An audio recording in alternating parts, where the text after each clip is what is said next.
بیان کر دیں گے انشاءاللہ کہ اس سے ہمیں اسباق کیا ملتے ہیں، اس میں صحیح بات کیا ہے، واقعے کا صحیح پہلو کیا ہے۔ اس میں افراط و تفرید بہت ہے، مبالغہ آرائیاں بہت ہیں۔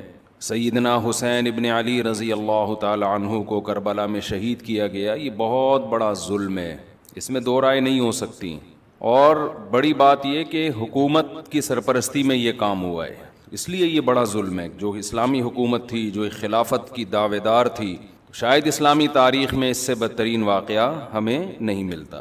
لیکن یہ ایک واقعہ ہے، محرم کا اس سے براہ راست کوئی تعلق نہیں ہے۔ واقعات تو کسی نہ کسی مہینے میں ہوتے ہیں، کسی نہ کسی تاریخ کو ہوتے ہیں، تو ان واقعات سے عبرت حاصل کرنی چاہیے، نہ کہ ان تاریخوں کو پکڑ کے ہم بیٹھ جائیں کہ چونکہ اس تاریخ کو یہ ہوا تھا تو ہم نے یہ کرنا ہے، اس ڈیٹ کو یہ ہوا تھا تو ہم نے یہ کرنا ہے۔ ہمیں کسی قیمت بھی اسلام کا دامن ہاتھ سے نہیں چھوڑنا۔ حضرت حسین رضی اللہ تعالی عنہ جو کربلا میں نکلے تو محرم ہونے کی وجہ سے تھوڑی نکلے تھے، تو سیاسی حالات کو درست کرنے کی نیت سے نکلے۔ وہ محرم ہوتا تو بھی جاتے، سفر ہوتا تو بھی جاتے، ربیع الاول ہوتا تو بھی جاتے، رمضان ہوتا تو بھی جاتے۔ اس کا محرم سے کیا تعلق ہے؟ جس چیز کو آپ نے حق پہ سمجھا اس کے لیے آپ نے خروج کیا، اس کے لیے اپنی گردن کٹاتی، غیرت کی شہادت کو ذلت کی زندگی پر ترجیح دی، پورا خاندان کٹوا دیا، مگر غیرت پر سودا نہیں کیا۔ تو اگر یہ سفر میں آپ کو موقع ملتا تو آپ سفر میں نکلتے، ربیع الاول میں موقع ملتا تو ربیع الاول میں نکلتے، رمضان میں ملتا تو رمضان میں نکلتے۔ ہمیں کیا کرنا ہے؟ چاہے محرم ہو، چاہے سفر ہو، چاہے ربیع الاول ہو، چاہے ربیع الثانی ہو، جمادی الاولیٰ، جمادی الثانیہ، رجب، شعبان، رمضان، ہمیں حکم یہ ہے کہ شریعت نے ہمیں جو حکم دیا ہم اس سے تجاوز نہ کریں۔ اسلام کیا آرڈر دیتا ہے ہمیں؟ اسلام ہمیں غم کے موقع پہ بھی احکام دیتا ہے اور خوشی کے موقع پہ بھی احکام دیتا ہے، اس سے ہم نے دائیں بائیں نہیں ہونا۔ الذین اذا اصابتهم مصیبۃ قالوا انا للہ وانا الیہ راجعون۔ اہل ایمان کی علامت ہے جب انہیں کوئی مصیبت پہنچتی ہے تو کیا کہتے ہیں؟ ہم اللہ ہی کے لیے ہیں اور ہم نے لوٹ کر اللہ ہی کی طرف جانا ہے، یہ کہہ کے صبر کرتے ہیں۔ دیکھو مصیبت کے موقع پہ آپ کے پاس دو آپشن ہیں، یہ قرآن نے دی ہیں۔ ایک انتقام، انما السبیل علی الذین یظلمون الناس، فرمایا جو کسی پہ ظلم کرے گا اس پہ گناہ ہوگا، جو ظلم کا بدلہ لے گا اس پہ گناہ نہیں ہوگا۔ وَجَزَاءُ سَيِّئَةٍ سَيِّئَةٌ مِثْلُهَا، قرآن کہہ رہا ہے برائی کا بدلہ اسی کے بقدر برائی۔ یہ بھی آپشن آپ کے پاس ہے، کسی نے آپ کے ساتھ ظلم کیا، زیادتی کی، آپ ظالم سے بولیں بدلہ لیں، آپ اجازت دی۔ تبھی تو قرآن نے کہا کوئی کسی کو قتل کر دے فَقَدْ جَعَلْنَا لِوَلِيِّهِ سُلْطَانًا فَلَا يُسْرِفْ فِي الْقَتْلِ، اللہ کہتے ہیں ہم نے مقتول کے وارث کو اجازت دی ہے کہ قاتل سے بدلہ لے لے، ہم نے اس کو یہ قدرت دے دی ہے، ہم نے طاقت دے دی ہے، ہم نے اجازت دے دی ہے۔ بین الاقوامی لاء تو کہتا ہے کہ قاتل کو آپ قتل نہیں کر سکتے، اس کو یہ ہوگا، عمر قید ہوگی۔ اللہ کہتے ہیں نا نا نا نا، کسی کے باپ کو قتل کر دیا گیا، بیٹے کو پرمیشن ہے کہ وہ قاتل سے قصاص لے، حکومت اس میں تعاون کرے گی، قصاص تو یہی لے گا۔ حکومت کا کام ہے قاتل کو پکڑ کے مقتول کے وارث کے حوالے کرنا، بتا بھائی چھوڑنا چاہتا ہے یا مارنا چاہتا ہے، حکومت کا یہ کام ہے۔ حکومت چھوڑ نہیں سکتی آپشن، کیونکہ گورنمنٹ کا بندہ نہیں گیا ہے، بندہ تو جس کا گیا اس کو تکلیف ہوئی ہے نا۔ جو سیکولر حکومتیں ہیں وہ انسانوں کو اپنا غلام سمجھتی ہیں، حالانکہ وہ دعویٰ کرتے ہیں کہ ہم انسانوں کو غلامی سے نکال رہے ہیں۔ اسلام کہتے ہیں کسی کے غلام نہیں ہے، کوئی حکومت کا غلام نہیں ہوتا، حکومت کا کام مینجمنٹ ہے اور لوگوں کو ظلم کا بدلہ دلانا ہے، عدل و انصاف فراہم کرنا ہے۔ دنیا نے کیا کیا؟ قانون سازی کر کے انسانوں کے اوپر تھوپ دی ہے۔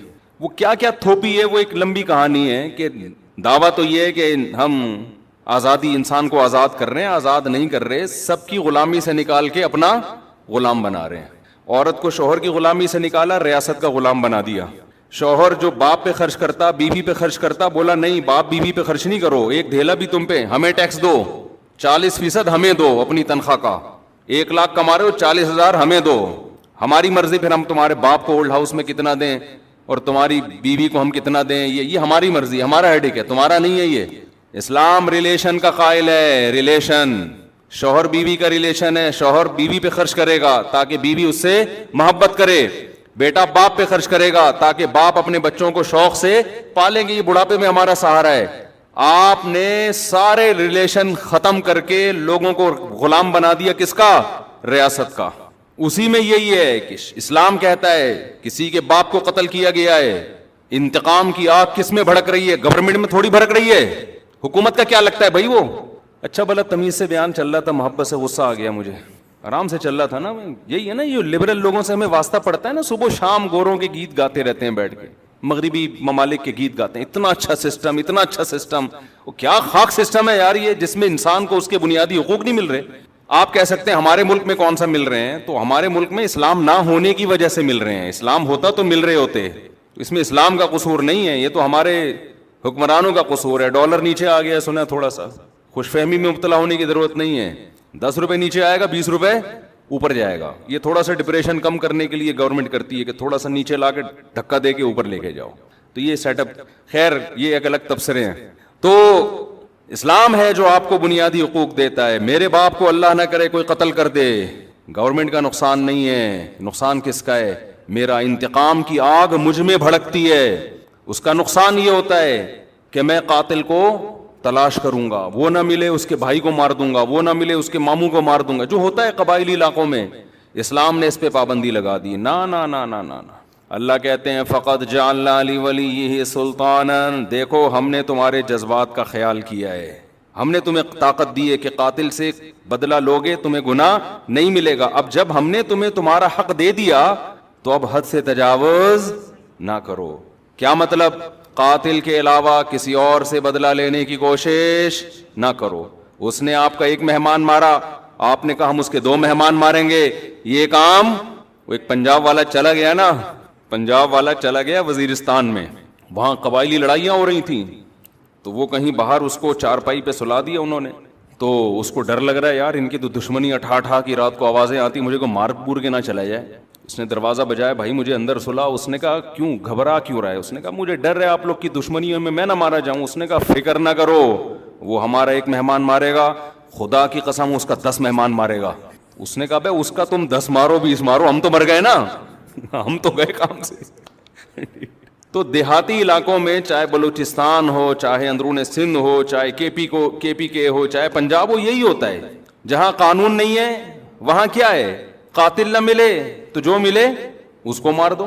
قرآن اس سے منع کر رہا ہے. نا نا نا نا نا. دیکھو ہم نے تمہیں رائٹ دیا, گورنمنٹ نہیں دیتی ہے. گورنمنٹ کہتی ہے نہیں, اتنے لمبے کیسز چلتے ہیں, مقدمے چلتے چلتے چلتے چلتے پھر جج پیسے کھا کے.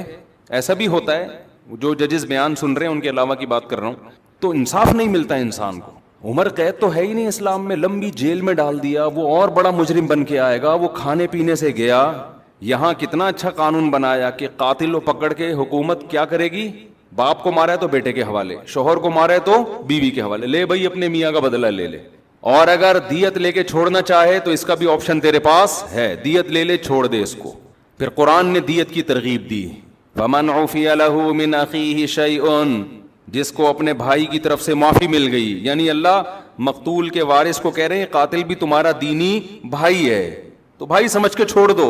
ترغیب دی ہے, زبردستی نہیں کی اسلام نے. حالانکہ اللہ تو زبردستی بھی کر سکتا ہے نا کہ چھوڑنا پڑے گا, لیکن اللہ کہہ رہے میں ایسے قانون کیوں بناؤں, حالانکہ وہ خدا ہے, اس کو ہم پہ حق ہے, پھر بھی وہ کہہ رہا ہے کہ ایسے قانون کیوں بناؤں کہ انتقام کی آگ بھڑکے ان کے دل میں. جو خدا جب ہمارے جذبات کی رعایت کر رہا ہے تو گورنمنٹ کون ہوتی ہے جو رعایت نہ کرے؟ بھائی اللہ حکومت سے بڑا ہے کہ نہیں ہے, اس کو ہم پہ زیادہ قدرت ہے.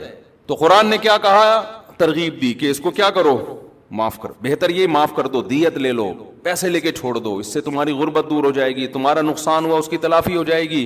اے اللہ اس سے تو ہم اگر دیت لے کے چھوڑیں گے یہ تو غیرت کے خلاف ہے. ہمارے باپ کو مارا, وہ قیامت میں کہے گا کہ پیسے لے کے چھوڑ دیا. تو اللہ کہتے ہیں نا نا نا نا نا نا نا, یہ دنیا کا سزا ہے, آخرت میں قاتل کو معاف نہیں کروں گا. دنیا میں تو قاتل سے قصاص لے بھی لیا جائے نا, گردن اڑا بھی دی جائے تو اس کا جرم تھوڑی معاف ہوتا ہے, اس لیے کہ جس کو مارا ہے اس نے تو بدلہ ابھی لیا نہیں ہے. دیکھیں جب کوئی قتل کرتا ہے 2 نقصان ہوتے ہیں, ایک تو جو بندہ مارا اس کا نقصان وہ گیا، دوسرا اس کے لواحقین کا نقصان. تو ابھی تو لواحقین کی تلافی ہوئی ہے، جو بندہ گیا ہے اس سے تو آخرت میں حساب لیا جائے گا. میں سمجھا پا رہا ہوں اپنی بات کہ نہیں سمجھا پا رہا؟ ابھی میں نے محرم پہ بیان کرنا ہے، لیکن یہ قصاص کی بات درمیان میں آ گئی. میں یہ بتانے کے لیے کہ ہر چیز کا ایک ضابطہ ہے، لا بیان کیا ہے اسلام نے. تو قرآن کیا کہہ رہا ہے؟ قاتل کو فلا یسرف فی القتل، ہم نے اجازت دے دی ہے تو قتل میں حد سے تجاوز نہ کرو. نمبر ایک، حد سے تجاوز کیا ہے؟ جس نے قتل کیا اس کے علاوہ کسی اور کو مارنے کی کوشش نہ کرو کہ جی اس کا چاچا آ گیا تو اس کا ماموں آ گیا تو اس کا خالو آ گیا اس کو اڑا دیا. نہ نہ نہ. نمبر دو، قتل کرنے میں بھی حد سے تجاوز نہ کرو، اس کو تڑپا تڑپا کے مت مارو. تبھی حدیث میں آتا ہے لا قواد الا بالسیف، قصاص لیا جائے گا تلوار سے، اس میں تکلیف کم ہوتی ہے. سعودی عرب میں گردنیں اڑائی جاتی ہیں نا، دیکھی ہوں گی آپ نے، اب تو وہاں بھی آہستہ آہستہ کم ہو رہا ہے. اس میں کیا کرتے ہیں، جلاد ادھر ایک تلوار لگاتا ہے گردن پہ پیچھے، جیسے ہی تلوار لگتی ہے آپ کی جتنے بھی کنیکشن ہے نا دماغ اور باڈی کا فوراً ختم، تکلیف کا احساس ختم. ادھر قاتل کی گردن الگ ہوئی، قاتل تڑپتا ہوا نظر آتا ہے مگر اسے تکلیف بولو نہیں ہوتی، کیونکہ دماغ اور باڈی کا کنیکشن کیا ہو گیا، ختم. تو وہ تکلیف کیسے محسوس کرے گا؟ لیکن دہشت بہت ہوتی ہے، کیونکہ جس طرح اس کی گردن الگ ہو کے گرتی ہے اور جس طرح اس کی لاش تڑپ رہی ہوتی ہے، اس سے لوگوں پر ایک دہشت طاری ہو جاتی ہے اور لوگ قتل سے بچ جاتے ہیں کہ یار ہمارا بھی انجام ہوگا. کتنا پیارا حکم ہے کہ جو قتل کا مقصد تھا لوگوں کو بچانا آئندہ جرم سے، وہ مقصد پورا پورا حاصل ہو رہا ہے اور قاتل کو تکلیف کم سے کم دی جا رہی ہے. میں سمجھا پا رہا ہوں اپنی بات؟ لیکن جو اسلام مخالف قوتیں ان کا قانون کیا ہے؟ بند کمرے میں لٹکاؤ. بند کمرے میں کسی کو عبرت ہوگی ہے بھائی؟ ایک صاحب سعودی عرب سے آئے، بہت پرانی بات ہے، انہوں نے کہا کہ میں نے پہلی دفعہ سعودی عرب میں جب قصاص دیکھا نا، گردن اڑائی، تو میں 2 گھنٹے کانپتا رہا ہوں کھڑے ہوئے. بتاؤ جس نے یہ منظر دیکھا ہو وہ خود کسی کو قتل کرنے کی جرت کر سکتا ہے؟ حالانکہ بلوچ تھے، وہ ہمارے دوست تھے اور بڑے مضبوط بلوچ تھے. بلوچ تو ویسے ہی مضبوط عام طور پر ہوتے ہیں، بہادر بھی ہوتے ہیں. ان کو وہ کہہ رہے پھر بھی مجھے، میں کیا کر رہا ہوں، ایسے کانپ رہا ہوں میں. تو بتاؤ یہ دہشت کے بعد کوئی ہمت کرے گا؟ لیکن جس کو قتل کیا ہے قصاصاً اس کو تکلیف بولو کم سے کم. لیکن جو اسلام مخالف قانون ہے وہ ہے پھانسی. بند کمرے میں کیا کرتے ہیں؟ پھانسی لٹکا دیتے ہیں. اس میں قتل ہونے والے کو تکلیف اور اذیت بے انتہا ہے. گلا گھونٹ کے مارو کسی کو، آپ اپنا گلا گھونٹیں تھوڑی دیر کے لیے، اندازہ ہو جائے گا اس میں کس قدر اذیت ہوتی ہے. لیکن عبرت کا پہلو اس میں کیا ہے؟ زیرو، کیونکہ بند کمرے میں چھپا کے ہوتی ہے. ایک نقصان تو یہ. دوسرا نقصان، جب کھلے عام قصاص لیا جاتا ہے جو اسلام کا حکم ہے، اس میں معافی کا آپشن بہت زیادہ ہے. جو قاتل مقتول ہے نا، اس کے وارثوں کو پبلک کہے گی کہ یار اس کو کیا کرو، چھوڑ دو، ہمیں ترس آ رہا ہے. ساری دنیا کے سامنے چوک پہ بٹھائے ہوئے اس کو گردن اڑانے کے لیے، چھوڑو یار دیت لے کے کیا کرو، بولو نا معاف. این اس وقت زیادہ ترس آتا ہے لوگوں کو، اس بات کا امکان ہے کہ قاتل معاف کر دے. اور بہت سے ایسے واقعات ہوئے ہیں جب چوک پہ لایا گیا اور جلاد تلوار لے کے کھڑا ہوا ہے، لوگوں نے آ کے درخواستیں کی چھوڑ دو، تو مقتول کے وارثوں نے کیا کہا؟ معاف کیا. بہت ہیں.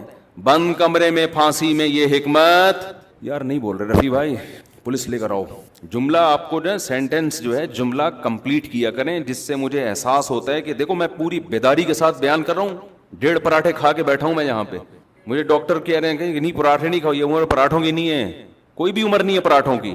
لیکن اگر ناشتے میں پراٹھے نہ ہوں تو وہ بیان ایسا مرجھایا ہوا ہوتا ہے. پھر جیسے آپ بیٹھے ہوئے ہیں نا، پھر میں ویسے بیٹھا ہوا ہوتا. تو اس کی ہم نے تلافی یہ کی ہے کہ بھائی صبح پراٹھے کھا لو، دوپہر کا کھانا ناغا کر دو. کیا خیال ہے؟ اس کی تلافی اس طریقے سے پراٹھے چھوڑ دیں، دنیا چھوڑ دے آدمی ناشتے میں، اس کے بغیر مزہ نہیں ہے. کھائے تو مزے کی چیز ہے نا. ڈاکٹر لوگ جو ڈائٹنگ پلان بناتے ہیں اس میں تو انسان کے زندگی کے مزے، آپ دیکھو کیٹو ڈائٹ کے نام سے آج کل آ رہا ہے کہ صبح یہ کھائیں، پالک کے اتنے پتے کھا لیں. ہم بکری کو کھلاتے ہیں پالک کے پتے، اتنا پودینہ اس میں اتنے ٹماٹر ڈال کے چاٹ بنا کے کھا لیں اس کو. اور پھر دوپہر کو آپ نے تھوڑے سے پتہ نہیں کیا کرتے ہیں وہ یہ کھا لیں 2 انڈے، اور یہ رات کو آپ تھوڑا سا گوشت، وہ بھی نمکین بالکل سوکھا. اس سے آپ کی صحت بہت اچھی ہو جائے گی. تو کرنا کیا ہے بھائی ایسی صحت کے اچھے کر کے؟ کیا خیال ہے؟ زندگی لمبی ہو جائے گی آپ کی. پتے کھا کے 90 سال جینے سے بہتر ہے گوشت کھا کے، انڈے کھا کے، پراٹھے کھا کے 50 سال میں یا 40 سال میں مر جائے آدمی. میں خود صحت کا قائل ہوں کہ انسان کو پھوڑنا پھاڑنا نہیں چاہیے, صحت کا بہت خیال کرنا چاہیے, کیونکہ جب بیمار ہوتا ہے تو اندازہ ہوتا ہے صحت کتنی بڑی نعمت ہے, لیکن اس کو اپنے اوپر مسلط کرنے کی بالکل بھی ضرورت نہیں ہے. جلدی سے ایک چھوٹی سی بات بتا کے بس آگے چلتا ہوں میں. صحت بنانا ہے, کم کھاؤ, محنت زیادہ کرو, بس. یہ بڑا بہترین معتدل سا اصول ہے, کھاؤ کم. اب ہم نے صبح پراٹھے پھوڑے ہیں تو دوپہر چھاٹ, ٹھیک ہے نا. جب تک شدید بھوک نہیں لگے گی تو نہیں کھائیں گے ہم. رات کو تو بہت ہی کم کھاؤ, کیونکہ سونا ہوتا ہے تو توند بھر کے سو گے تو پھٹو گے ایک دن دھماکے کے ساتھ. پھٹ رہے ہیں لوگ, یہ تو بہت سے دھماکے ہو رہے ہیں نا, بندہ کھا کے پھٹا ہوتا ہے, ہم سمجھتے ہیں گیس کا سلنڈر پھٹا ہے, تو وہ بندے جس طرح سے کھا رہے ہیں نا لوگ اسپیڈ میں. تو رات کہتے ہیں نا صبح کھاؤ بادشاہوں کی طرح, دوپہر کھاؤ, پتہ نہیں پورا ملفوظ بھول گیا میں, صبح کھاؤ ناشتہ بادشاہوں کی طرح کرو, میٹابولزم بہت تیز ہوتا ہے اس وقت, لکڑ ازم پتر ازم. دوپہر کھاؤ کچھ الگ سے ہے, کچھ جملہ مالداروں کی طرح, تھوڑا کم کر لو. اور رات کو کھاؤ فقیروں کی طرح, جیسے ملا ہی نہیں کھانے کو. ہمارے یہاں الٹا ہے, صبح ایک سلائس بریڈ میں نا ڈبو کے کھا رہے ہیں, بس ایک انڈا. دوپہر کو تھوڑا بڑھا دیا, اور رات کو پھوڑتے ہیں, اس کو کھانا کہتے ہی نہیں ہیں, پھر سو جاتے ہیں. تو الٹا چل رہے ہیں. ماہرین کہتے ہیں نا کہ صبح زیادہ کھاؤ گے, پھر دوپہر کم اور رات کو اور کم, تو باڈی بھی ایسے ہو جائے گی. اور اگر الٹا چلایا نا, صبح کم دوپہر زیادہ, تو باڈی بھی کیسی ہو جائے گی, ایسے اوپر سے چلنا شروع ہو گئے, ایسے پھولتے چلے جاؤ گے. خیر, کہاں سے آواز چلی گئی. تو میں قصاص کی بات کر رہا تھا, یہ بات درمیان میں آ گئی, محرم پہ آؤں گا انشاءاللہ ابھی. تو عرض یہ کر رہا تھا کہ دیکھو کتنی حکمتیں ہیں نا اسلام کی, کوئی دین اسلام جیسا ہے نہیں, ہو نہیں سکتا. تو اس میں معافی کا بھی چانس زیادہ ہے, کہ قاتل کو معاف کرنے کا آپشن اس میں زیادہ ہے. جب کھلے عام ہوگا تو انسان کا دل نرم ہو جاتا ہے, چل بھائی چھوڑ دیا میں نے, لوگ بھی اس کو ترغیب دیتے ہیں. تکلیف کم سے کم ہے جس سے قصاص لیا جا رہا ہے. اچھا, ایک اور فائدہ کیا ہے, دنیا میں لا بنتے ہیں, قانون بنتے ہیں, بڑے بڑے ماہرین بحث کرتے ہیں کہ یار اگر ہم قاتل کو قتل کر دیں گے, پھانسی دے دیں گے, تو ایک بندہ تو مرا ہی ہے انسان, اس کے بدلے میں ایک اور کو ہم نے مار دیا, تو یہ کون سا کمال کر لیا. سمجھ میں آ رہی ہے بات. یعنی قتل کو روکنے کے لیے ایک اور بندے کو قتل کر دینا, یہ کون سا کمال ہے. دنیا میں جو لوگ بھی پھانسی کی سزا کے خلاف ہے نا, جو ہیومن رائٹس کی بات کرتے ہیں, وہ یہ دلیل دیتے ہیں کہ جرم کو روکنے کے لیے بندہ قتل ہونے سے بچاؤ, قتل ہونے سے بچا کے جرم سے روکو اس کو. سمجھ میں آ رہی بات. بھائی زید نے بکر کو قتل کیا, اب دنیا کے ماہرین کہتے ہیں بکر ایک انسان ہے نا, دنیا سے چلا گیا, مزید دنیا سے انسان نہ جائیں, اس کے لیے انسان ہی کو ختم کر دینا, یہ کون سی لاجک ہے. تو زید کو ہم قتل نہیں کریں گے, پنشمنٹ ہوگی, سزا ہوگی, تاکہ وہ قتل سے بچ جائے. ورنہ بندہ مارنے کے لیے بندہ ہی مار دینا, یہ ایسے جیسے غربت ختم کرنے کے لیے غریبوں کو ختم کر دینا. بھئی غربت ختم کرنے کا ایک طریقہ سارے غریبوں کو کنٹینر بند کر کے بم سے اڑا دو, غربت کیا ہو جائے گی, ختم. تو وہ یہ دلیل دیتے ہیں کہ یار انسانیت کو قتل سے روکنے کے لیے کہ انسان ہی کو قتل کر دینا, کیونکہ زید نے بکر کو مارا, غلط کیا, تو زید بھی تو بکر جیسا ہے نا, جتنا قیمتی بکر کا خون اتنا ہی قیمتی زید کا خون, تو اس کو قتل نہیں ہونے دیں گے ہم.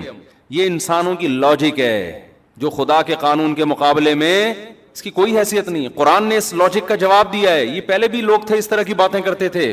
قرآن نے کہا وَلَكُمْ فِي الْقِصَاصِ حَيَاتٌ يَا أُولِي الْأَلْبَابِ, اے عقل مندو, وہ لوگ جن کی عقل صحیح کام کرتی ہے, سنو, ہم جو کہہ رہے ہیں کہ قاتل کو قتل کر دو, تو اس قتل میں انسانیت کا قتل نہیں ہے, انسانیت کی بقا ہے. ایک مارو گے کروڑوں بچیں گے, اور اگر ان کو جیل میں ڈال کے چھوڑتے رہو گے نا, تو قتل دنیا میں ختم ہونے کے بجائے بڑھے گا. اور یہ جو تمہاری لاجک ہے کہ بکر کا خون جتنا قیمتی تھا زید بھی اتنا ہی قیمتی ہے, اس لاجک کا جواب یہ کہ بڑے نقصان سے بچنے کے لیے چھوٹا نقصان برداشت کیا جاتا ہے. زید کا خون قیمتی ہے, مگر اتنا نہیں جتنا معصوم لوگوں کا خون قیمتی ہے. ان معصوموں کے خون کی زیادہ قیمت ہے, قاتل کے خون کی اللہ کی نظر میں قیمت نہیں ہے. سمجھ میں آ رہا ہے کہ نہیں آ رہا.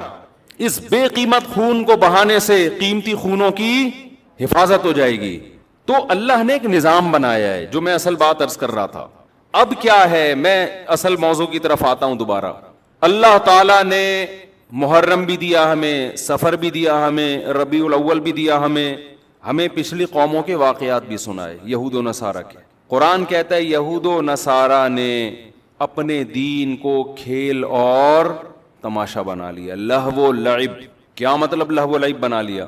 جن احکامات کو فوکس کیا گیا تھا نا تورات اور انجیل میں، ان احکامات سے غافل ہو گئے اور اپنی طرف سے احکامات گڑ گڑ کے ان کو فالو کرنا شروع کر دیا. سمجھ میں آ رہی ہے بات؟ یہاں تک کہ ان میں بھی پھر اختلافات شروع ہوئے. کسی نے کہا یہ صحیح ہے، کسی نے کہا یہ غلط ہے. اختلاف ہوتے ہوتے ہوتے ہوتے حدیث میں آتا ہے 72 فرقوں میں ڈیوائیڈ ہو گئے. وہ کتنے فرقوں میں؟ 72. کیونکہ جب نئی نئی چیزیں ایجاد کی ہیں نا تو نئی چیزوں کی بریکیں کیا ہوتی ہیں؟ بولو، فیل. مثلا آپ نے کہا ربیع الاول میں ہم یوں بھی کریں گے، نبی کے نام پہ یہ بھی کریں گے، وہ بھی کریں گے. تو بھئی جب آپ دن منا رہے ہیں تو کچھ لوگوں نے کہا پھر کیک بھی کاٹیں گے، پراپر سالگرہ منائیں گے. کچھ نے اس کی مخالفت کی، کچھ نے حمایت کی. مخالفت کرنے والوں کے پاس بھی کوئی دلیل نہیں ہے، اس لیے کہ جس بیس پہ آپ مخالفت کر رہے ہو کہ یہ صحابہ سے ثابت نہیں ہے، تو جو آپ کر رہے ہو وہ کہاں سے ثابت ہے؟ تو ٹکڑوں میں بٹنا، فرقوں کے اندر فرقیاں نکلنا شروع، فرقوں کے اندر فرقیاں. پھر بعض نے کہا ہم 12 ربیع الاول کو عید کی نماز بھی پڑھیں گے، کیونکہ جب عید کا دن ہے تو نماز بھی ہونی چاہیے، اور ہو رہی ہے بعض علاقوں میں عید کی پراپر نماز. اس پہ انہی کے علماء نے اعتراض کیا کہ بھئی عید کی دو عیدوں کی نمازیں ثابت ہیں، 12 کو نماز ثابت نہیں ہے. اس پہ سوال اٹھا کہ جب آپ دوسرے پہ رد کرتے ہو تو کہتے ہو یہ ثابت نہیں ہے، تو جو کام آپ نہیں جو کر رہے ہو، عید کے علاوہ بھی تو بہت سارے کام کر رہے ہیں آپ 12 ربیع الاول کو، یہ کہاں سے نبی سے ثابت ہیں، صحابہ سے ثابت ہیں؟ نہیں، یہی بات میرا خیال ہے. جب آدمی کی بیس مضبوط نہیں ہوتی نا تو وہ فرقوں میں اور تفرقے میں بٹتا چلا جاتا ہے. وہ فرقے سے فرقیاں، فرقیوں کی پھر ذیلی فرقیاں، وہ ہوتے ہوتے اتنا کچومڑ بن جاتا ہے کہ سمجھ میں نہیں آتا کہ میں اس کو فالو کروں یا اس کو فالو کروں. میں سمجھا پا رہا ہوں اپنی بات؟ تو نبی نے فرمایا بنی اسرائیل 72 میں، میری امت 73 فرقوں میں تقسیم ہوگی. لے بھائی اب آپ تو ہو گئے نا کنفیوز، کیا خیال ہے؟ ارے وہ 72 میں ڈیوائیڈ ہوئے، ہم کتنوں میں ڈیوائیڈ ہوں گے؟ 73. اب آپ بتاؤ اگر نبی صرف اتنی بات بتاتے، آگے نہ ہوتا، تو ہم تو پاگل ہو جاتے کہ نہیں ہو جاتے؟ مجھے لگ رہا ہے آپ نہ پاگل ہوں گے نہ عقل مند ہوں گے. پاگل ہو جاتے ہیں نا کہ یار ہم تو اتنے کنفیوز ہو جائیں گے. کون سا لوگ مجھ سے آ کے کہتے ہیں سمجھ میں نہیں آتا کون سا مولانا درست ہے، گرین چینل صحیح ہے کہ وائٹ چینل صحیح ہے کہ بلیک چینل صحیح ہے، کالے کپڑے پہنے کہ سفید کپڑے پہنے کہ پیلی چپل پہنے کہ نیلی چپل پہنے، چپلوں میں، کرتوں میں، ٹوپیوں میں، بغیر ٹوپی والے. پنجاب میں ایسی مسجد بھی ہے، میں پنجاب گیا ہوا تھا تو مسجد میں 2 جماعتیں ہو رہی تھی، ٹوپی والوں کی الگ اور بغیر ٹوپی والوں کی الگ. ایک فرقہ ہے وہ کہتا ٹوپی نہیں پہنو، وہ کبھی بھی ٹوپی نہیں پہنتے. ایک ٹوپی والوں کی الگ ہو رہی تھی اور بغیر ٹوپی والوں کی الگ ہو رہی تھی. تو فرقے در فرقیاں، یہ فرقیاں لفظ میں نے خود نکالا ہے، فرقی یہ ہے نہیں عربی میں، لیکن یہ اردو میں یہی اچھا لگ رہا ہے. جیسے مولانا ہوتے ہیں نا، ہمارے سر میں تو مولانا کا مطلب مولانا، مولوی کا مطلب تھوڑا سا چھوٹا قسم کا. اور ایک حضرت نے ایک لفظ نکالا تھا مولوڑی جو بالکل جس کو کچھ بھی نہ آتا ہو لیکن مولانا بن کے گھوم رہا ہو. تو کہتے ہیں یہ جو مولوڑی ہیں نا یہ فساد پیدا کرتی ہیں، نہ یہ مولوی ہے نہ یہ مولانا ہے، یہ کیا ہے؟ چھوٹی چھوٹی مولوڑیاں، ان کو آتا کچھ بھی نہیں ہے لیکن مولانا بنے ہوئے فتوے دے رہے ہوتے ہیں. تو 73 فرقوں میں امت کیا ہوگی؟ ڈیوائیڈ. ہم ابھی اسی سے ڈرے بیٹھے تھے کہ یار اتنے فرقے، نبی نے ہمیں اور ڈرا دیا. آگے جو الفاظ ہیں اس سے تو اور زیادہ خوف پیدا ہو رہا ہے، پھر نبی تسلی بھی دیں گے، اور خوف پیدا ہو رہا ہے. آپ نے فرمایا کلہم فی النار الا واحدہ، ایک کے علاوہ سب کے سب کہاں جائیں گے؟ جہنم کی آگ میں. سب کو اٹھا کے پھینک دے گا اللہ جہنم میں. لو بھائی اس سے تو ہمارا خوف کم ہونے کے بجائے اور زیادہ بڑھ گیا. اگر نبی اتنا ہی کہتے 73 فرقوں میں ڈیوائیڈ ہو جاؤ گے، ہم کہتے کوئی بات نہیں یار، 73 میں سے ہو سکتا ہے 70 جنت میں جائیں، تو ہم کس میں سے ہوں گے؟ انہی 70 میں سے ہوں گے. یہ بہت اہم بیان کر رہا ہوں، اس کو کھوپڑی میں بٹھائیں کسی طریقے سے. کلہم فی النار، سب کے سب کہاں ہوں گے؟ جہنم میں. صرف ایک کیا ہوگا؟ وہ کہاں جائے گا؟ جنت میں. صحابہ علم پر حریص تھے، انہوں نے فوراً نبی سے پوچھ لیا کہ یا رسول اللہ وہ ایک جنتی کون سا ہے؟ اگر یہ نہ پوچھتے تو کتنا بیڑا غرق ہو جاتا ہمارا. نبی نے اس فرقے کا نام نہیں بتایا. یہ بھی ہمارے نبی نے ہم پر بہت بڑا احسان کیا، کیونکہ اگر نبی نام بتاتے تو سب لوگ وہی نام رکھ لیتے. ایک آدمی کہتا ہے جی یہ میری طرف سے مٹھائی لے جاؤ، وسیم نام کا آدمی ہوگا، صرف اسی کو دینا. اب مجمع میں ایک وسیم ہے، سلیم ہے، غفار ہے، ایک ستار ہے، ایک یعقوب ہے، ایک یوسف ہے، سارے بیٹھے ہوئے ہیں، بھوک سب کو لگ رہی ہے، مٹھائی کھانے کا سب کا دل کر رہا ہے، آئیڈ شناختی کارڈ کسی کے پاس نہیں ہے، پہلے سے اس نے اناؤنس کر دیا کہ بھائی وسیم نام کے آدمی کے لیے مٹھائی آ رہی ہے، تو سارے وسیم بن جائیں گے کہ نہیں بن جائیں گے؟ سب کہیں گے وسیم کون ہے؟ میں ہوں۔ اس کو پتا ہے اس نے کون سا نادرا میں جا کے دیکھنا ہے، ایک مٹھائی کے ڈبے کے لیے نادرا میں تھوڑی لے کے جائے گا، سب وسیم بن جائیں گے۔ آج یہی ہو رہا ہے۔ جماعت المسلمین نے کہا کہ نبی صلی اللہ علیہ وسلم نے فرمایا قرب قیامت میں جماعت المسلمین کو لازم پکڑنا۔ 1975 میں ایک جماعت بنائی گئی جس کا صدیوں تک کوئی وجود نہیں ملتا، اس کا ایک امیر خود ساختہ نام رجسٹر کروایا گورنمنٹ آف پاکستان سے جماعت المسلمین، اور وہ جتنی حدیثیں جماعت المسلمین کے بارے میں تھی وہ سارے مٹھائی کے ڈبے لینے کے لیے کھڑے ہو گئے کہ جی یہ ڈبے کس کے ہیں؟ یہ ہمارے ہیں، کیونکہ نبی نے کہا تھا جماعت المسلمین کو لازم پکڑنا۔ اور دیکھو یہ دیوبندی ہے، وہ حنفی ہے، وہ بریلوی ہے، وہ شیعہ ہے، وہ اہل حدیث ہے، اصل میں کس کا تذکرہ آتا ہے حدیث میں؟ جماعت المسلمین۔ او بھائی نبی نے یہ نہیں کہا تھا 1975 میں کوئی جماعت جس کا نام جماعت المسلمین ہو اس کو لازم پکڑنا۔ نبی کا مطلب تھا مسلمانوں کی جماعت کے ساتھ چمٹے رہنا، الگ سے کوئی فرقہ نہیں بنانا۔ آپ نے اپنی جماعت کا نام مسلمانوں کی جماعت رکھ لیا، پاگل آدمی، تو سینس لیس لوگ ہیں بالکل۔ تو 1975 سے پہلے مسلمان میں جو صحیح فرقہ تھا وہ تو اس کا تو کوئی جماعت المسلمین کا نام نہیں تھا، وہ کہاں جائے گا پھر؟ میں نے پشاور میں بیان کیا، میں نے ان لوگوں سے کہا دیکھو جو اسلام صدیوں پہلے پشاور میں آیا تھا نا وہی صحیح ہے۔ اب اگر کوئی تمہیں قرآن و حدیث کے نام پہ ورغلا رہا ہے کہ ہم صحیح اسلام لائے، ہم قرآن و حدیث، تو ان سے بولو 1200 سال پہلے کیا آیا تھا پشاور میں؟ فقہ حنفی آیا تھا نا، تو اب تھوڑی اسلام آ رہا ہے، ساری کتابوں میں لکھا ہے اسلام پشاور میں 1000 سال 1200 سال پہلے آیا، تو وہ کیا آیا تھا اور اب کیا آ رہا ہے؟ اس پہ ایک مولانا نے میرے خلاف بیان کیا کہ اہل حدیث تو امام احمد بن حنبل کے دور میں بھی تھے۔ مجھے اہل حدیث سے اتنا بڑا اختلاف نہیں ہے، میں ان کو اہل سنت والجماعت میں داخل سمجھتا ہوں چند اختلافات کے ساتھ، وہ میرے اختلافات ہیں، وہ علمی نوعیت کے اختلافات ہیں، باقی ان میں جو متشدد ہیں وہ گمراہ ہیں، جو معتدل ہیں ان پہ ہم وہ فتویٰ نہیں لگاتے جو ہم دوسروں پہ لگاتے ہیں۔ لیکن یہ دلیل محترم کی صحیح نہیں ہے، اس لیے کہ آپ جو امام احمد بن حنبل سے ثابت کر رہے ہیں کہ انہوں نے کہا اہل حدیث جنت میں جائیں گے، اس سے وہ فرقہ اہل حدیث مراد نہیں ہے، اس سے وہ لوگ مراد ہے جو حدیث کو فالو کرتے ہیں۔ تو ابو حنیفہ بھی حدیث کو فالو کرتے تھے، امام شافعی بھی فالو کرتے تھے، اب امام احمد بن حنبل بھی فالو کرتے تھے۔ اس کی سب سے بڑی دلیل یہ ہے کہ امام احمد بن حنبل کے فالوورز کو اہل حدیث نہیں کہا جاتا بلکہ حنبلی کہا جاتا ہے، حالانکہ وہ تو اہل حدیث ہیں، کیونکہ امام احمد بن حنبل خود اہل حدیث ہیں، تو ان کے فالوورز کو حنبلی کیوں کہہ رہے ہو پھر؟ میں سمجھا پا رہا ہوں اپنی بات؟ تو آج لفاظی ہے، الفاظوں سے کھیلا جا رہا ہے، الفاظوں سے، ناموں سے کیا جا رہا ہے، ناموں سے نہیں ہوتا۔ وہ کہتے ہیں نا ملتے جلتے ناموں سے دھوکہ نہ کھائیں۔ چاول کی بوری پہ لکھا ہوا ہے، چینی کی بوری پہ لکھا ہوا ہے چاول۔ ایک آدمی نے دکان میں چینی کی بوری ہے، لکھا ہوا کیا ہے؟ چاول۔ اس نے بولا چینی ہے، لکھا ہوا چاول کیوں؟ کہہ رہے مکھیوں کو دھوکہ دینے کے لیے۔ مکھی دھوکے میں آئے گی؟ مکھی لیبل دیکھ کے کبھی بھی دھوکے میں نہیں آتی، وہ خوشبو دیکھ کے جاتی ہے۔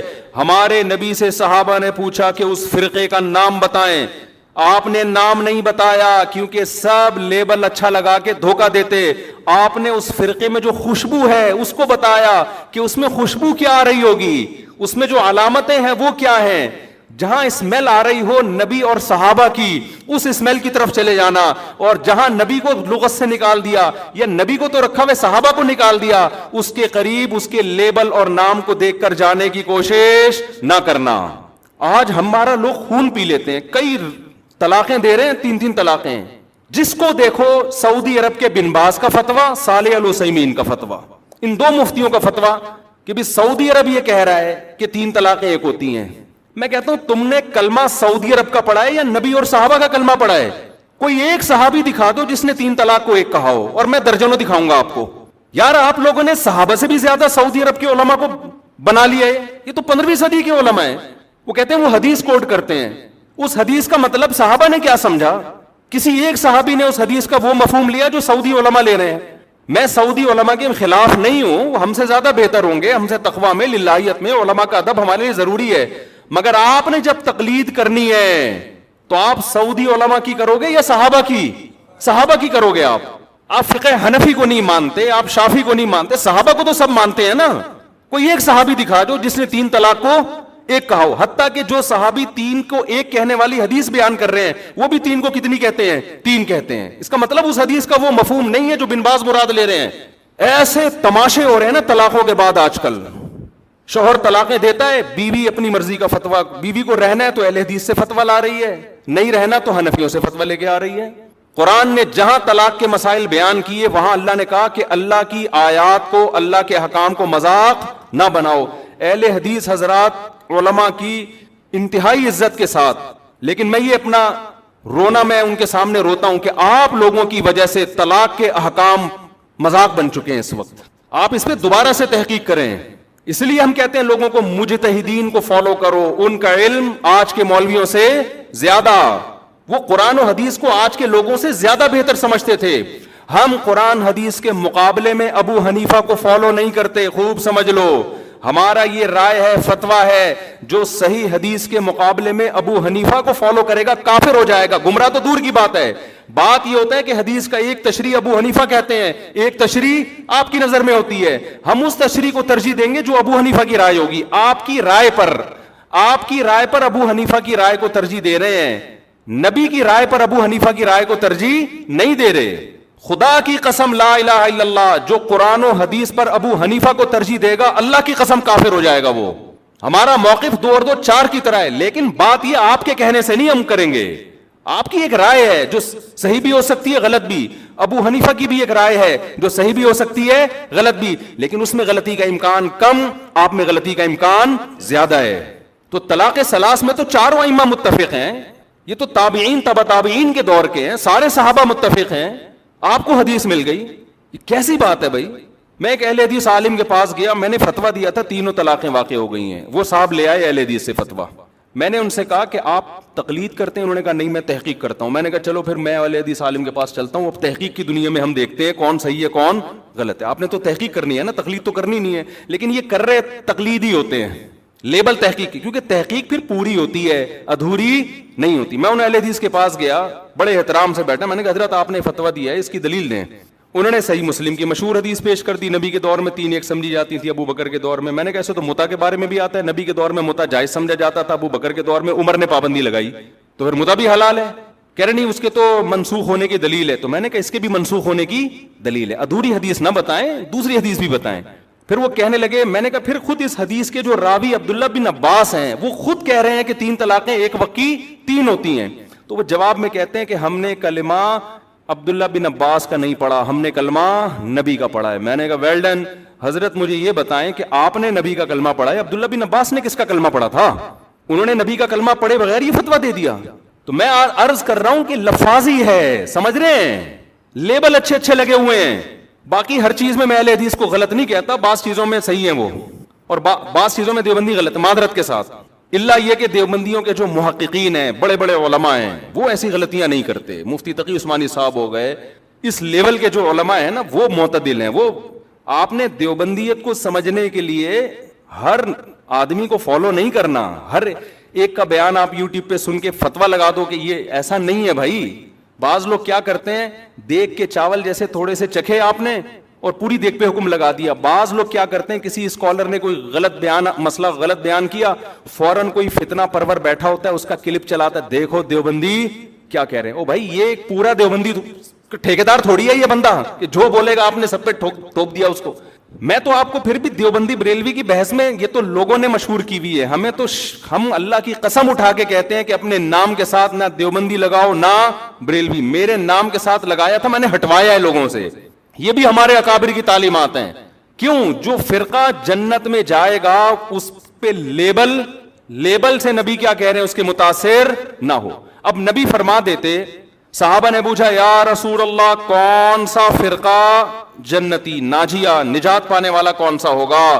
تو ہمارے نبی کا ہم پر یہ احسان کہ آپ نے وہ نام نہیں. آپ اگر کہتے اہل حدیث ہوں گے تو جمعے کی نماز میں ٹانگیں چوڑی کر کے پڑھاتا, میں زور سے آمین کہتا. ایسا ہی ہے نا. ہمارے نبی کہتے کہ وہ حنفی ہوں گے تو جتنے اہل حدیث ہیں وہ کیا بن جاتے, سارے حنفی بن جاتے. ہمارے نبی کہتے کہ وہ ہری پگڑی والے ہوں گے, اب تو انہوں نے بھی سفید کر دی پگڑی, تو ہم سب ہرے ہرے ہوتے یہاں. کیا خیال ہے؟ پگڑی بھی ہری ہوتی, اور اب مجھے نہیں پتا ان کا کیا کیا ہرا ہوتا ہے, اللہ بہتر جانے. اور کیا ہرا ہوتا؟ پین ہرا ہوتا جی، کنگھی ہری ہوتی ہے، شکریہ جی، ٹیوب لائٹ ہری، اچھا خیر. نبی فرماتے وہ دیوبندی ہوں گے تو سب لوگ اپنے نام کے ساتھ کیا لگاتے؟ دیوبندی. نبی نے نام، نبی فرماتے وہ شیعہ ہوں گے تو سب کیا بنے ہوتے؟ ہم محرم میں کالے کپڑے پہن کے بیٹھے ہوتے، سب اپنے آپ کو شیعہ ثابت کرنے میں لگے ہوتے.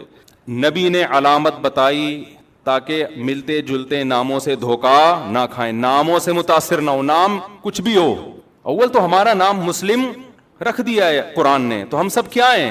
مسلم ہیں، جس کو اردو میں مسلمان کہا جاتا ہے. ہمیں کسی اور شناخت کی بالکل ضرورت نہیں ہے. سوال پیدا ہوتا ہے پھر یہ مشہور کیسے ہو گئے دیوبندی بریلوی؟ میں بار بار کہتا ہوں یہ لوگوں نے نام دیے ہیں آسانی کے لیے.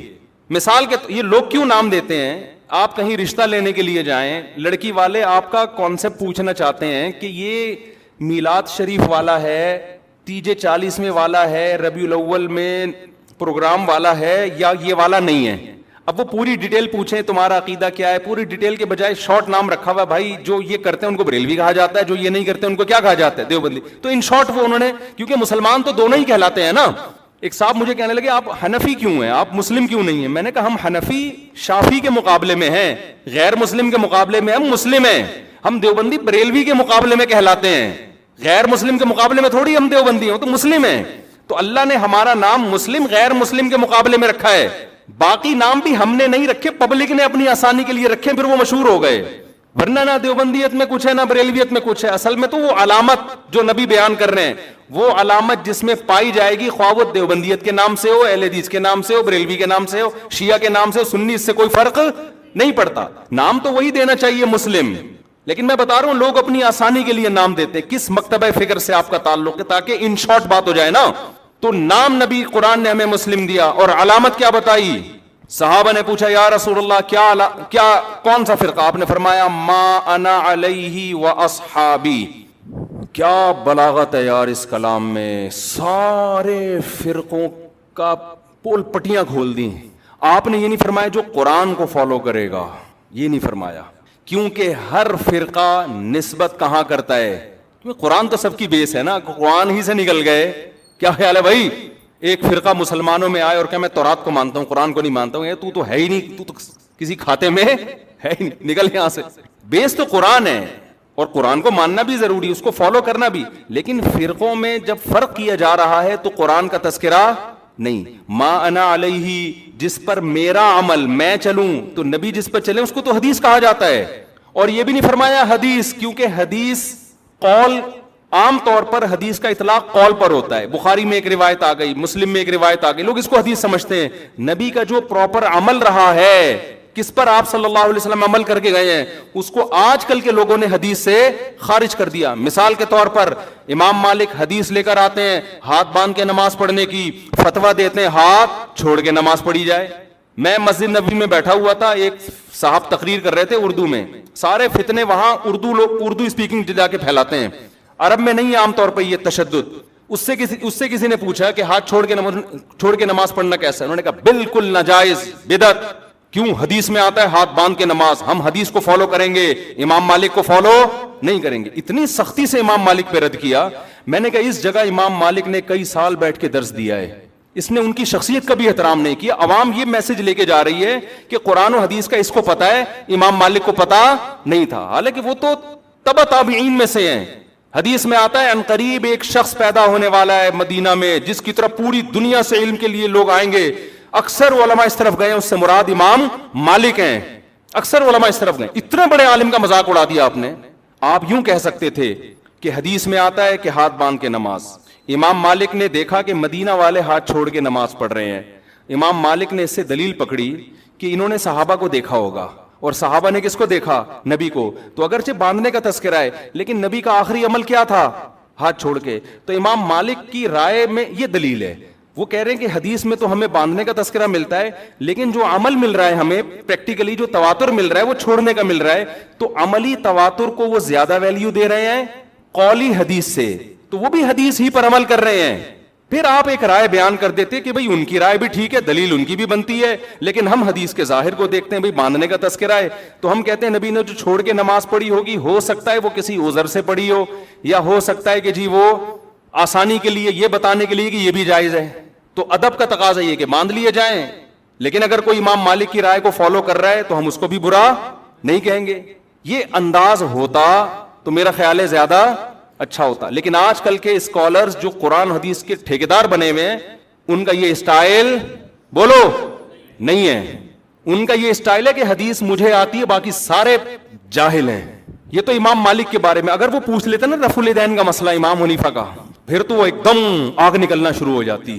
جو اسٹائل امام مالک کا تھا کہ مدینہ میں نے لوگوں کو ہاتھ چھوڑ کے نماز پڑھتے ہوئے پایا ہے، رفع الیدین نہ کرنے کے بارے میں وہی دلیل کس کی ہے؟ امام ابو حنیفہ کی، کہ کوفہ علم کا مرکز تھا. کوفہ میں عبداللہ بن مسعود اور علی رضی اللہ تعالیٰ عنہ کے آ کے آباد ہوئے. یہ دونوں صحابہ علم میں دوسروں سے بہت زیادہ تھے. ان کے شاگرد جتنے بھی کوفہ میں تھے رفع الیدین نہیں کرتے تھے. امام ابو حنیفہ نے اس سے استدلال کیا کہ ٹھیک ہے بخاری مسلم تو امام حنیفہ کے بعد آئی ہے، لیکن صحیح حدیثیں رفع الیدین کرنے پر بھی ہیں. لیکن یہ جو آخر میں نہیں کر رہے اتنے سارے صحابہ، تو یہ اس کی علامت ہے نبی نے آخر وقت میں ترک کر دیا تھا. آپ اس دلیل پہ آپ یہ کہہ سکتے ہیں کہ مجھے یہ دلیل سمجھ میں نہیں آتی. میری رائے یہ کہ کیونکہ بخاری میں ہے تو ہم رفع الیدین کریں گے. ٹھیک ہے، آپ کی نہیں سمجھ میں آ رہی تو ٹھیک ہے، ہم تو مانتے ہیں نبی نے کیا ہے. لیکن اگر ابو حنیفہ اہل کوفہ اور صحابہ تابعین جو ان کے شاگرد تھے ان کے عمل سے استدلال کرتے ہوئے نہ کرنے کا فتویٰ دے رہے ہیں، آپ ان کی نماز کو بولو خلاف سنت ہے، اس کا مطلب آپ اپنی رائے کو دوسرے پر تھوپنا چاہتے ہیں. امام ترمذی جو امام بخاری کے شاگرد ہیں، جب رفع الیدین کرنے کا ذکر کیا نا انہوں نے، آپ ترمذی میں دیکھ سکتے ہیں عربی میں، تو اس میں کہتے ہیں وَبِهِ يَقُولُ بَعْضُ أَهْلِ الْعِلْمِ مِنْ أَصْحَابِ النَّبِي، رفع الیدین کرنا بعض اہل علم صحابہ کی رائے تھی. جب رفع الیدین نہ کرنے کا تذکرہ کیا ہے تو پھر لکھتے ہیں وَبِهِ يَقُولُ غَيْرُ وَاحِدٍ مِنْ أَهْلِ الْعِلْمِ مِنْ أَصْحَابِ النَّبِي، یہی اہل علم صحابہ میں بہت سارے لوگوں کی رائے ہے. یہ کون کہہ رہے ہیں؟ امام بخاری کے شاگرد. حالانکہ وہ خود بھی رفع الیدین کے قائل تھے، لیکن دلیل میں صحابہ کی جب بات آ رہی ہے تو کیا کہہ رہے ہیں؟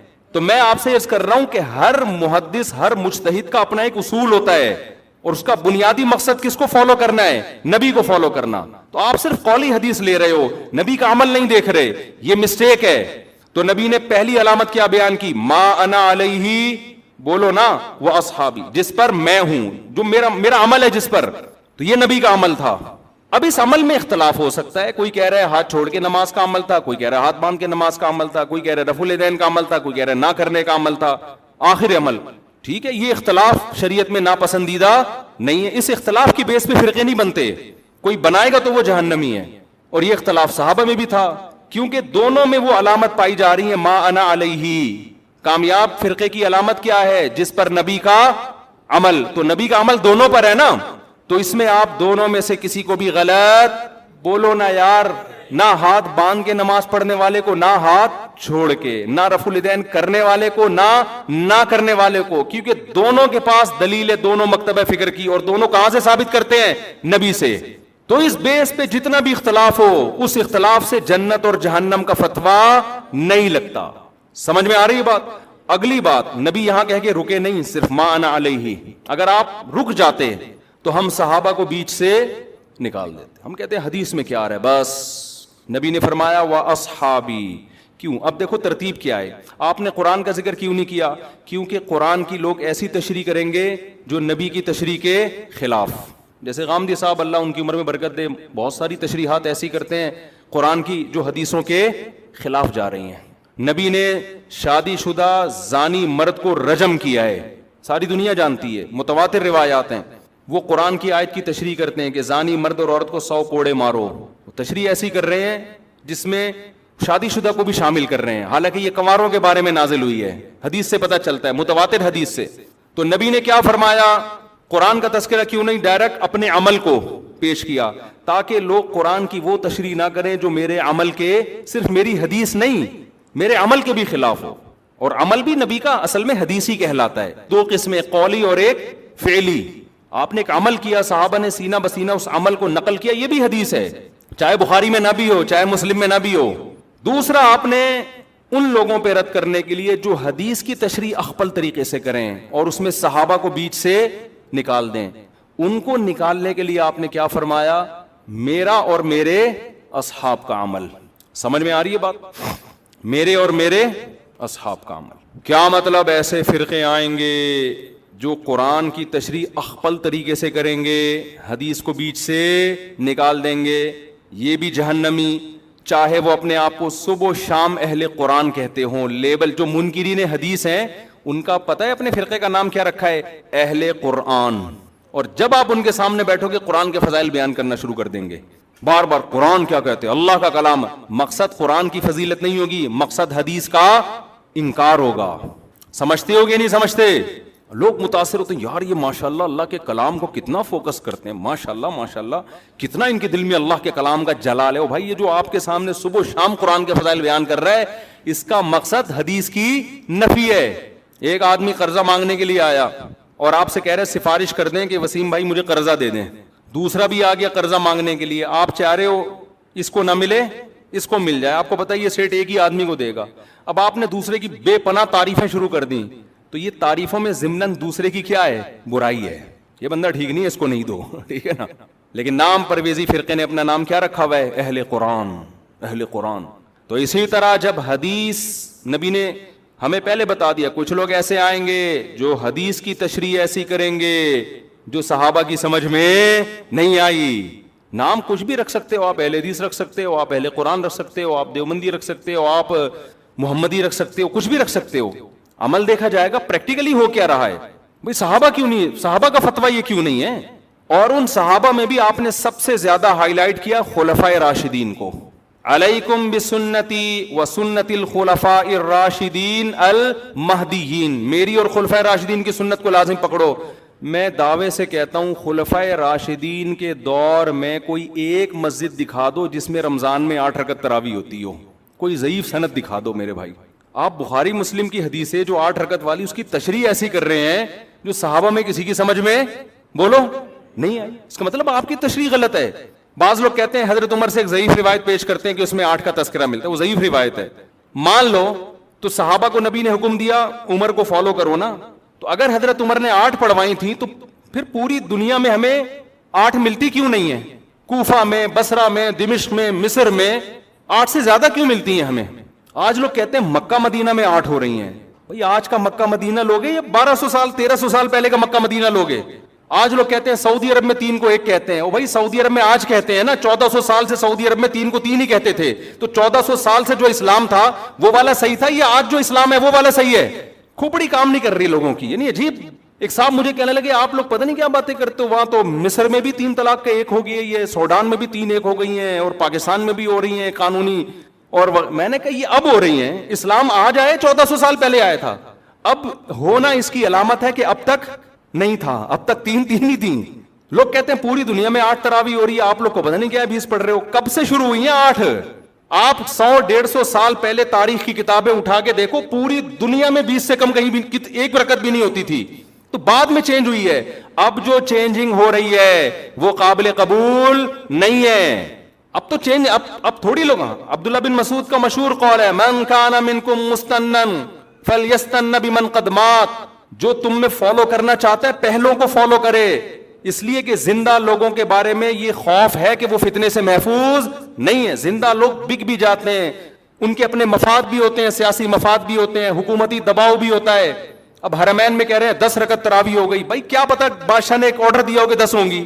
ہمارے ایک دوست وہاں فجر کی نماز کا ٹائم داخل اقامت ہو رہی, بیٹھے ہوئے ہیں. میں نے کہا بھائی نماز کھڑی ہو رہی ہے, مسجد نبوی میں پڑھو. کہہ رہے ہیں پتہ نہیں کہ ایسا نہ عمر ملک ہو, بادشاہ کا حکم ہو وقت سے پہلے پڑھنے کا, تو میں پہلے اپلیکیشن میں دیکھ لوں ٹائم داخل بھی ہوا کہ نہیں ہوا. خیر وہ تو تھوڑا انہوں نے غلو کر دیا, لیکن وہ ڈر گئے تھے نا یار کہ ایسا نہ ہو کہ بادشاہ سلامت میں کچھ بھی حکم دے دیا ہو. ایسا ہوتا نہیں ہے کہ بادشاہ سلامت ٹائم سے پہلے نماز پڑھنے کا آرڈر دے دے, لیکن آپ کیسے ہی کہہ سکتے ہو کہ یہ عرب علماء کا فتویٰ ہے؟ اگر چند کا ہے بھی تو ہمارے لیے ان کے احترام کے باوجود وہ فتویٰ حجت نہیں ہے. اب میں آخری بات جو محرم پہ لے کے چلا تھا, میں جلدی سے وہ سمیٹ کے ختم کرتا ہوں. اصل تو میرا ٹاپک یہ تھا محرم. تو بین بھائی فرقے بنتے چلے جائیں گے, محرم میں جو کچھ ہو رہا ہے یہ لوگ کریں گے. نبی نے فرمایا 73 فرقوں میں امت تقسیم ہوگی.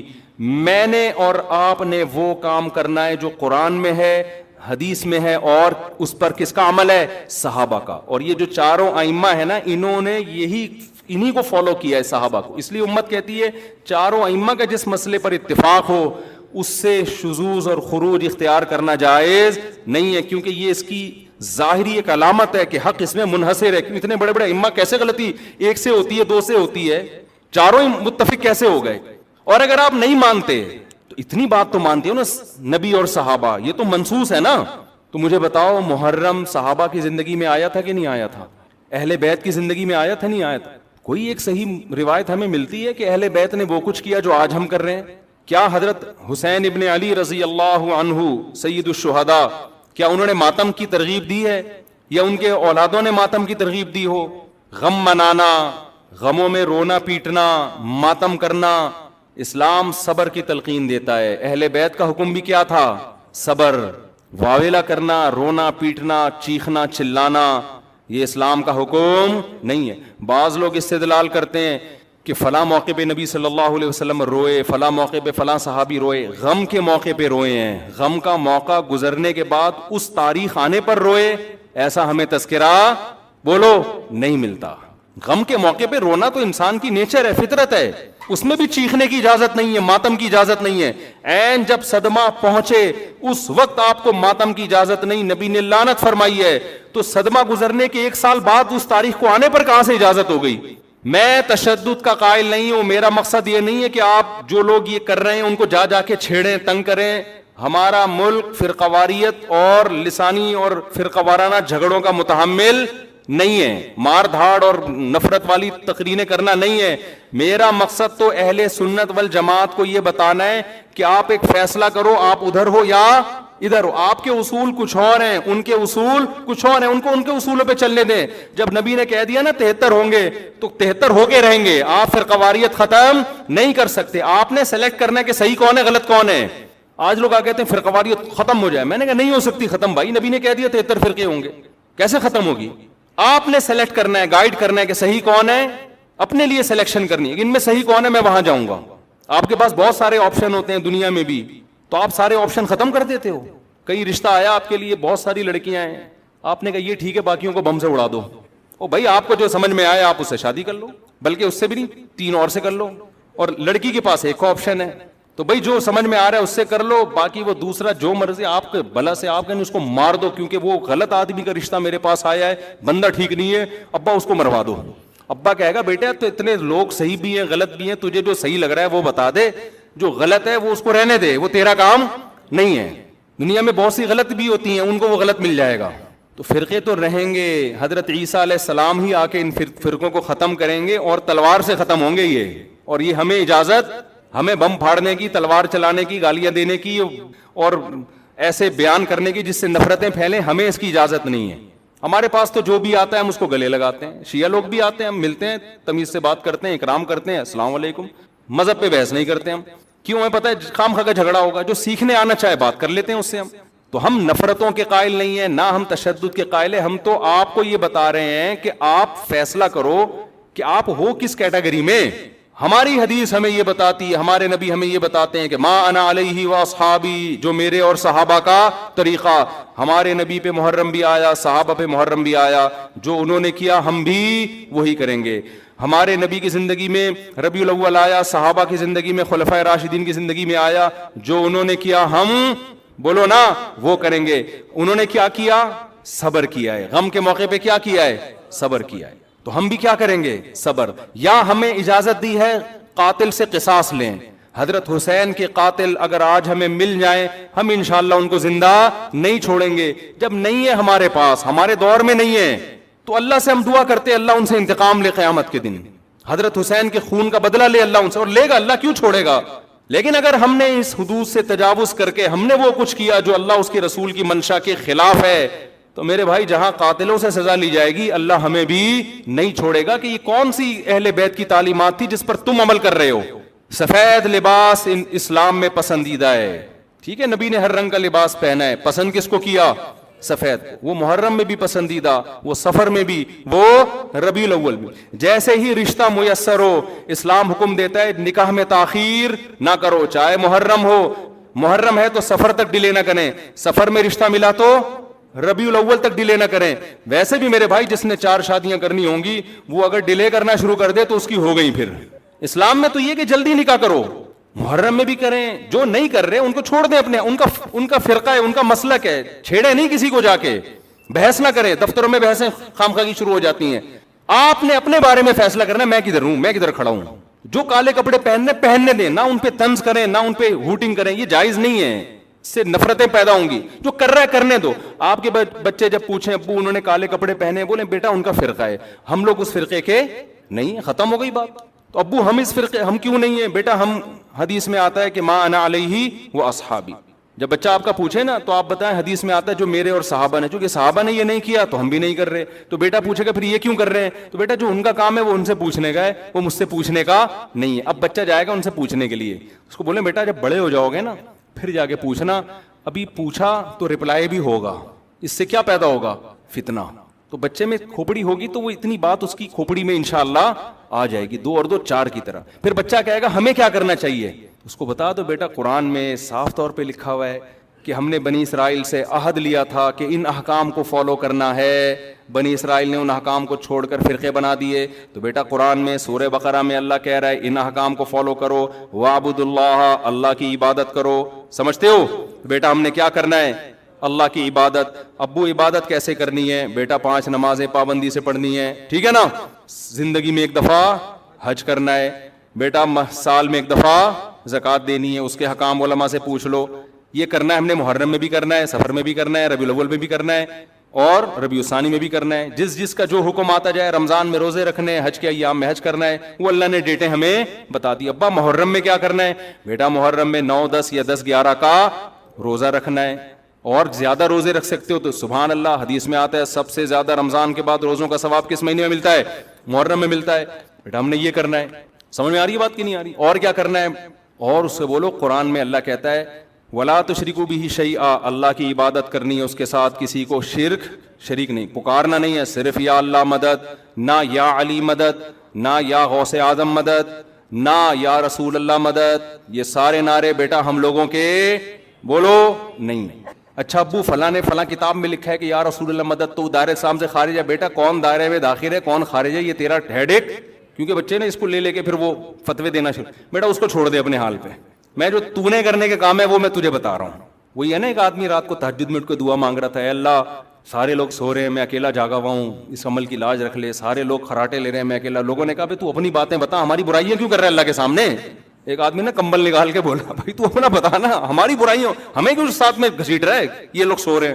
تو بیٹا یہ آپ کے کرنے کا کام ہے, باقی آپ کسی بھی فتوے کون یا رسول اللہ کہہ رہے ہیں, کون کس کا کیا مطلب ہے, چھوڑو اس بحث کو. اس میں پھر بڑی طویل بحثیں ہیں, یہ ایسے دلدل میں پھنسو گے, نکلنے کے قابل نہیں رہو گے. اچھا ابو اور کیا کرنا ہے میں نے, تو ان کو بتاؤ وَاعْبُدُوا اللَّهَ وَلَا تُشْرِكُوا بِهِ شَيْئًا وَبِالْوَالِدَيْنِ إِحْسَانًا. بیٹا ماں باپ کے ساتھ کیا کرنا ہے, احسان. کیسے احسان کرنا ہے, اللہ کہتے ہیں لا تقل لہما اف, ماں باپ کے سامنے اف بھی نہیں کہنا, ان کے قدموں میں جنت تلاش کرنی ہے, محبت سے ان کی پیشانی پر دیکھنے سے حج عمرے کا ثواب ملے گا. سب سے بڑا حق اللہ رسول کے بعد کس کا ہے, والدین کا. ابا اور کیا کرنا ہے میں نے, وَبِالْوَالِدَيْنِ إِحْسَانًا وَبِذِي الْقُرْبَى, بیٹا جو رشتہ جتنا قریب ہے اس سے بنا کے رکھنی ہے. ماں باپ کے بعد سب سے قریبی رشتہ بھائی بہنوں کا ہے, ان سے توڑنے نہیں دیکھنا, چاہے محرم ہو چاہے سفر میں ہو. کوئی روٹھا ہوا ہے تو اس کو جا کے کیا کر لو, راضی کر لو, ان پہ خرچ کرو, ہدیے دو, ان کو نذرانے دو, تاکہ یہ جڑیں.